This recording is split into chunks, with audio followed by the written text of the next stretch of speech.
Hello ji, नमस्कार। Welcome back to my word. तो मैं हूँ आपकी प्यारी सी स्टोरी टेलर शोना। आप लोग मुझे जानते ही होंगे। मैं आशा करती हूँ आपकी ज़िंदगी में आप बेहतर कर रहे होंगे, सब ठीक होगा। नहीं है तो सब ठीक हो जाएगा, एक दिन ठीक हो जाता है यार, हार नहीं मानते, ठीक है। और बताएं, स्टोरी कैसी लग रही है आपको? बैड गर्ल ऑब्सेशन और दूसरी वाली क्यों पसंद नहीं आ रही, ये भी बता सकते हैं। और हाँ, सेकंड चैनल पे स्टोरी आएगी। ओके, तो अगर आप चाहें तो मुझे इंस्टा पे डीएम कर सकते हैं। और हाँ, मेंबरशिप भी ले सकते हैं आप। एक और स्टोरी स्टार्ट होने वाली है जो सिर्फ मेंबरशिप वालों के लिए होगी, तो आप लोग रेडी रहे। हॉरर स्टोरी है वो, और एक न्यू स्टोरी आने वाली है जो सबके लिए होगी, वो पब्लिक होगी, ठीक है। तो चलिए फिर स्टार्ट करते हैं। तो जैसे कि आपको पता है कि हमारी स्टोरी का नाम है बैड गर्ल ऑब्सेशन, और हम देख रहे हैं ये कौन सा पार्ट, आप अच्छे से जानते होंगे। पर पिछले पार्ट में हमने क्या देखा था वो मैं आप लोगों को याद दिला देती हूँ, शायद आप लोग भूल गए हों।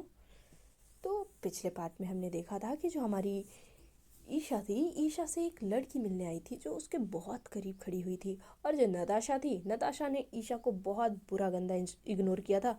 फिर ईशा क्या करती है, वैसा ही सेम नताशा के साथ भी करती है।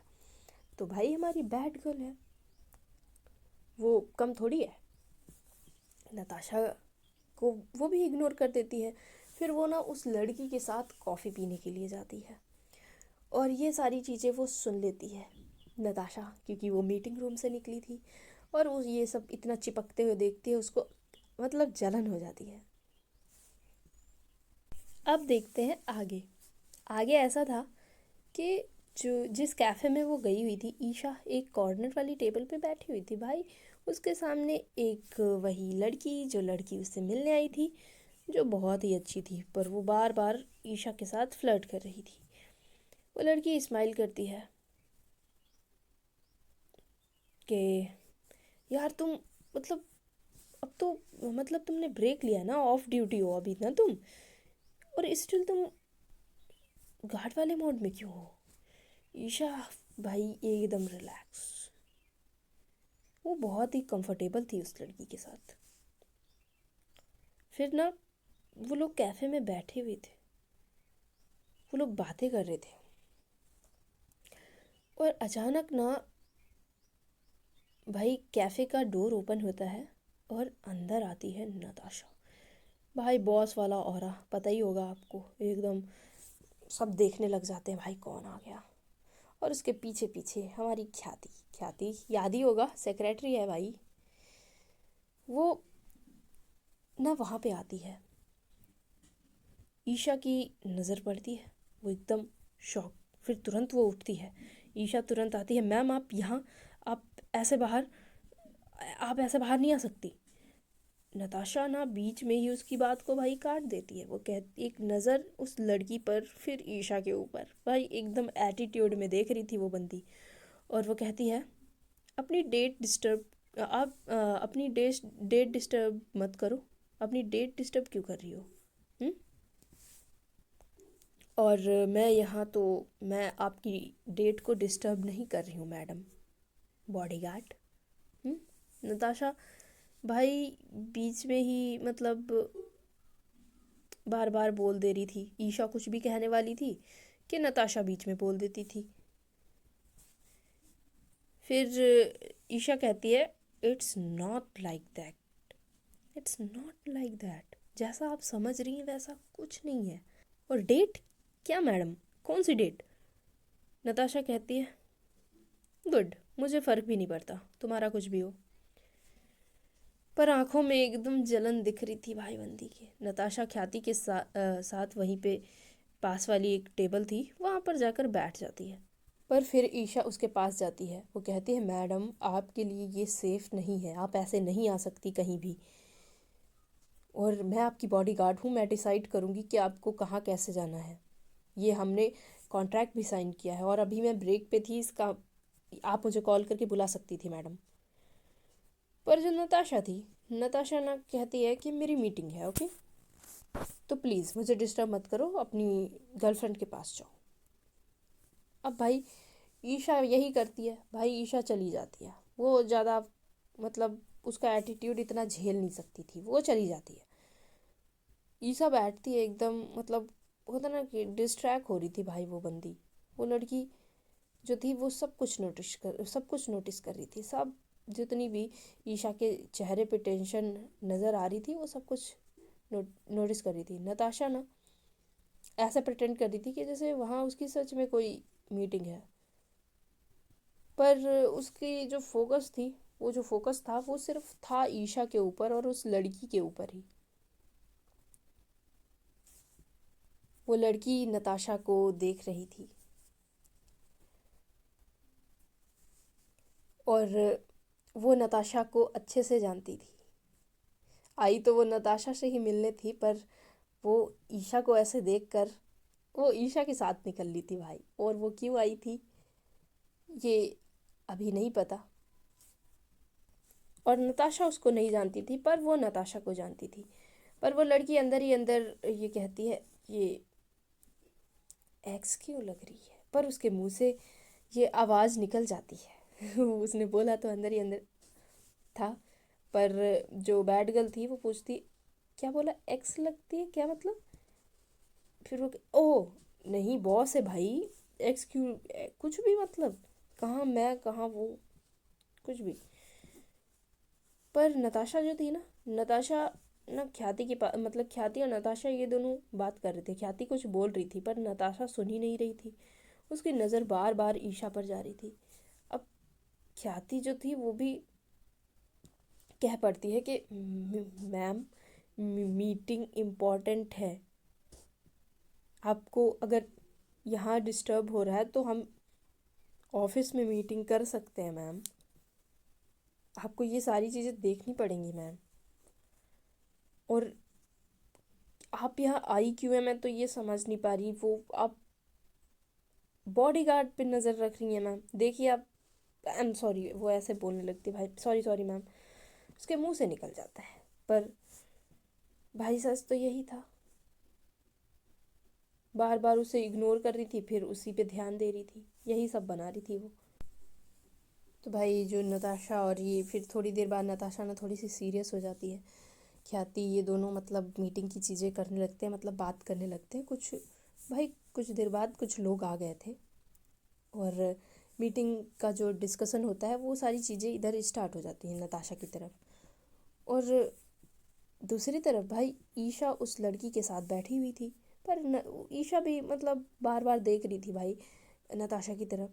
ईशा कोशिश कर रही थी कि वो फोकस मतलब रखे भाई इधर। वो अपनी दोस्त से जो बात करी थी, दोस्त थी या उसकी कुछ भी थी भाई, वो जाने, तो वो उससे बातें करने में बिल्कुल बिजी थी, पर मन नहीं लग पा रहा था। उसकी नज़र बार बार नताशा पर जा ही रही थी। और वो लड़की ना अचानक ईशा का हाथ पकड़ लेती है भाई उसी वक्त। बहुत ही होता ना कि प्यार से कैजुअली पकड़ लेते हैं भाई, दोस्त होते हैं, पर थोड़ा अलग था वो हाथों को पकड़कर थोड़ा सा हल्का हल्का अपनी फिंगर से वो मतलब रब करना, उस तरीके से था। उसने हाथ को पकड़ रखा था। वो लड़की बहुत ही प्यारी स्माइल कर रही थी और वो कहती है, तुम सुन भी रही हो या कहीं और हो, ऐसा लग रहा है मेरी बातें तुम सुन ही नहीं रही हो। और दूसरी तरफ भाई नताशा की नज़र उसी पल उनके हाथों पे जाती है। ईशा का हाथ किसी और के हाथ में है। अब उसने जो पेन वेन कुछ पकड़ रखा था भाई, वो ना थोड़ा मतलब वैसे होता ना कि रुक गया। उसका जो एक्सप्रेशन था तुरंत ना चेंज हो जाता है, आंखों में एक अलग सा गुस्सा आ जाता है। और ख्याति कुछ बोल रही थी पर नताशा नहीं सुनती है। वो लोग जो मीटिंग के लिए आए थे वो बातें अपनी बोलती जा रहे थे, मतलब वो सुन ही नहीं रही थी भाई। भाई ऐसा था कि उसका ध्यान अब हट चुका था। वो अपने दिमाग में ही ऐसे मतलब होता ना, मन में ही वो ये चीज़ बोलती है कि हिम्मत कैसे हुई, इसने हाथ पकड़ा कैसे। पर एक जो वहाँ पे क्लाइंट था वो कुछ पूछता है, पर नताशा सडनली ना उठ जाती है भाई। भाई वो तुरंत ना उठ पड़ती है जब वो पूछता है। सब एकदम सबके सब शॉक हो जाते, भाई क्या हो गया। अब नताशा ना सीधी भाई, वो उसको कुछ नहीं दिखता, वो ईशा की टेबल की तरफ चली जाती है। एकदम होता ना, थोड़ा फास्ट के हील्स की आवाज़ आनी चाहिए। भाई ईशा उठती है जब वो देखती है, वो कहती है मैम, मैम, मैडम सब ठीक।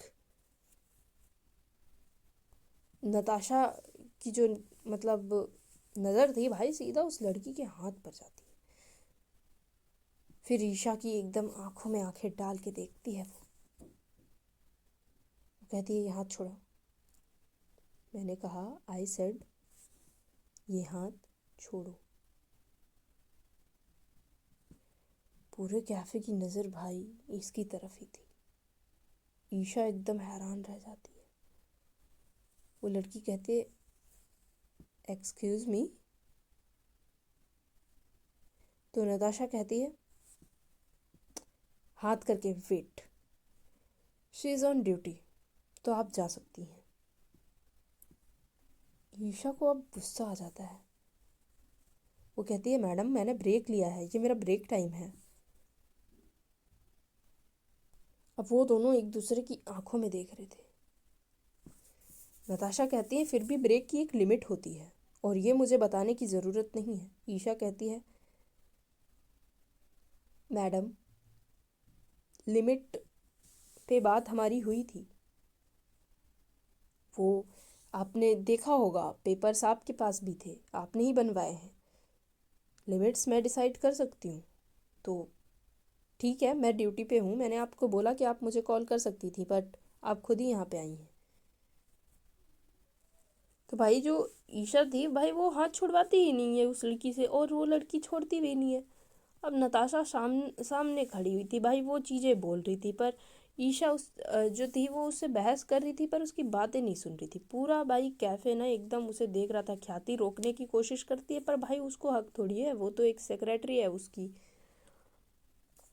अब नताशा ना उसको ना बर्दाश्त नहीं हो रहा था भाई, गुस्सा आ रहा था पता नहीं क्यों। भाई उसकी वो बॉडीगार्ड थी पर उसको गुस्सा पता नहीं क्यों इतना आ रहा था। नताशा का इस वक्त ना सब्र टूट जाता है भाई, अपना वो कंट्रोल एकदम खो देती है। वो अचानक आगे बढ़ती है और ईशा का हाथ पकड़कर उसे अपनी तरफ खींच लेती है। भाई सबके सामने देखो, मतलब उसने उसका हाथ पकड़ लिया और खींच भी लिया, उससे हाथ उस लड़की से छूट जाता है। अब ईशा भाई एकदम शॉक हो गई कि क्या चल रहा है। वो लड़की ना पीछे हट जाती है। सब लोग देख रहे थे, सारा सीन वहाँ पे क्रिएट हो चुका था भाई, चल क्या रहा है। और जो ख्याति थी वो बहुत लोगों से कैमरा डाउन करने का बोलती है कि आप लोग नहीं कर सकते। और भी गार्ड्स ईशा के साथ, अरे नताशा के साथ आए थे, वो लोग फ़ोन को डाउन करवा देते हैं। अब जो नताशा थी ना वो ईशा के बहुत करीब आ चुकी थी। नताशा ना एकदम गुस्से में खड़ी हुई थी। वो बोलती है समझ नहीं आता तुम्हें, मैंने क्या बोला, समझ नहीं आता तुम्हें। अब ईशा जो है वो बोलती है क्या प्रॉब्लम क्या है आपको, हर बार का है ये, मैं आपकी बॉडीगार्ड हूँ बट आपको प्रॉब्लम क्या है। फिर नताशा ना एकदम भाई उसका जो पेशेंस का लेवल था वो मतलब एकदम ख़त्म हो चुका था। वो बोलती है प्रॉब्लम ये है कि मैं नहीं देख सकती तुम्हारे साथ, मतलब तुम्हारे साथ किसी और को और तुम्हें किसी और के साथ, because you are my bodyguard. भाई बात तो कुछ अलग ही थी। एक्चुअल में बात यही थी कि वो किसी और के साथ देख नहीं सकती थी उसको। अब पूरा कैफ़े ना एकदम शांत हो जाता है भाई, सभी एकदम फ्रीज। ईवा भी वैसे ही फ्रीज, अरे सॉरी ईशा भी वैसे ही फ्रीज। अब ये चल क्या रहा है। अब जो नताशा थी भाई, नताशा तो गुस्से में थी ही पर ईशा एकदम शॉक थी। ईशा धीरे से हाथ उसका छुड़ाती है और कहती है वैसे तो आपको फ़र्क नहीं पड़ता था कल तक, अभी तक, अभी आपने बोला था आपको कोई फ़र्क नहीं पड़ता। फिर ना एकदम चुप हो जाती है नताशा। फिर नताशा कहती है तो तुम मेरी बॉडीगार्ड हो, मुझे नहीं पसंद मेरा बॉडीगार्ड किसी और के पास जाए। हम्म। भाई तुरंत फिर से वो अपना एक्सप्रेशन बदल देती है, जैसे कि वो जैसे बोल रही थी ना कि वो सिर्फ एक बॉस के हैसियत से ही बोल रही थी, इस तरीके से वो प्रटेंड करने लगती है। और फिर कहती है ओके, ईशा कहती है ओके, आप मेरी बॉस हो बस, ठीक है, तो ऐसे हक मत जताओ। ओके मैडम, आप मेरी बॉस हैं, बस बात खत्म। फिर ना ईशा कुछ सोचती है भाई, वो मतलब आ जाती है नताशा के पास, उस लड़की को बोलती है हम बाद में बात करते हैं, तो मुझे कॉल करना। तो नताशा चल देती है भाई एटीट्यूड में, वहाँ से निकल जाती है वो। अब ऐसा टाइम था कि मतलब रात का टाइम था भाई, जितना भी जो क्या बोलते हैं, जो अरोरा हाउस था ना, वहाँ पे वैसे भी ज़्यादा कोई रहता नहीं था, तो एकदम सन्नाटा था वहाँ पे, सब शांत था। अब रात का टाइम था भाई, तो ईशा भी तो साथ ही आती थी। ईशा अपने रूम में थी उस वक्त भाई। वो वहाँ भी वैसे ही हमेशा गार्ड वाले कपड़े में ही रहती है, वो गार्ड वाले जो होते हैं भाई, गार्ड्स के कपड़े, तो वैसे ही वो कपड़ों में थी, वो ब्लैक वाले कपड़ों में। उसके दिमाग में ना अभी भी वो कैफ़े की सारी चीज़ें चल रही थी। और फिर ना थोड़ी देर बाद ना नॉक होता है। ईशा दरवाज़ा खोलती है, तो दरवाज़ा खोलने के बाद वो सामने देखती है किसको, नताशा जी को। नताशा जी एकदम मतलब अपने भाई नाइट वाली ड्रेस में थी, उनके बाल वाल खुले थे एकदम, चेहरे पे बहुत खामोशी, जैसे कुछ हुआ ना हो, बहुत ही अच्छी दिख रही थी इस वक्त। और नताशा कहती है अंदर आने दोगी। ईशा तुरंत साइड हो जाती है। नताशा अंदर आती है और दरवाज़ा बंद हो जाता है। दोनों कुछ पल तक वहीं पे एकदम खामोश रहते हैं भाई। कुछ अलग सी वाइब आ रही थी, मतलब एक ही कमरे में ये दोनों इतनी रात में, सब कुछ बदला बदला सा लग रहा था। फिर नताशा कहती है वैसे तुमने आज ज़्यादा रिएक्ट कर दिया। तो ईशा कहती है मैंने या आपने मैडम, कुछ भी। नताशा उसकी तरफ आगे बढ़ती है और बहुत ही मतलब होता है ना, धीरे धीरे कदमों में, स्लो स्लो, और फिर बहुत ही लो वॉइस में बोलती है मुझे पसंद नहीं आया। ईशा कहती क्या, मेरा ये वहाँ होना या किसी और के साथ होना। नताशा उस बात का जवाब नहीं देती है, पता नहीं क्यों, पर वो उस बात का जवाब देना नहीं चाहती थी, या फिर जवाब तो था पर वो ज़रूरी नहीं समझ रही थी, कुछ तो ऐसा था। अब दोनों वो बहुत करीब आ गए थे, और जब वो करीब आते थे तो उनकी सांसें बढ़ जाती थी, पता नहीं क्यों पर उनकी बढ़ जाती थी। फिर नताशा कहती है कि मुझे शायद कंट्रोल नहीं रहा। ईशा कहती है और कल सुबह फिर इग्नोर कर दोगी है ना, जैसे पहले किया था, आज, है ना, कल, है ना, ऐसा ही है ना। फिर नताशा ना अचानक उसका हाथ पकड़ लेती है, बहुत ही प्यार से पकड़ती है वो, और वो कहती है बहुत ही अच्छे तरीके से, आई डोंट नो क्या हो रहा है, क्यों हो रहा है, बट कुछ तो हो रहा है। ईशा उसका हाथ धीरे से छुड़ाती है और कहती है जब तक आपको पता नहीं, मुझसे दूर रहिए। मैं नहीं चाहती कोई भी सीन ऐसे क्रिएट हो।